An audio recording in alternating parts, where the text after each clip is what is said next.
এই যে জুলফিকার কথা উঠলে হাসি, আপনারা তো চিনবেন না। কিরে তুই লিখছিস কি জেনে? এই শালা চুপ কর। আরে বইয়ে আছে, তুই হুবহু লিখছিস। এ শালা থাম।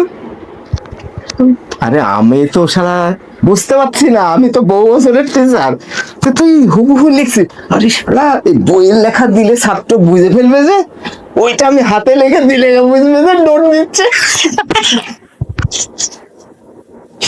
তাহলে তো আমাকে প্রাইভেটে রাখবে স্যার, আমার কত কষ্ট করে লেখে টেখে দি। আরো ভালো করে জানি এই বই ওই ছেলে জীবনেও দেখতাস। এভাবে চলছে। তো মামা যাই হোক, আমার বক্তব্য দুইটা অংশ তাহলে ভাগ হচ্ছে। একটা হলো আপনি যেটা আছে সেটা আছে, চিনি জাতীয় খাবারটা আপনি মাইনাস করবেন, আর যদি সত্যি আমার কথা শুনে বা আরো মানুষের কথা শুনে যদি মাইনাস করেন, তাহলে ইনসুলিন নেওয়া যাবে না। ওষুধও ওই ডায়াবেটিসের ওষুধও তেমন একটা দরকার হবে না। আর যদি মনে হয় তাহলে আপনি একটু পরীক্ষা করে তখন আপনি নিয়ে দেন যে আমার তো অনেকখানি বেশি আছে,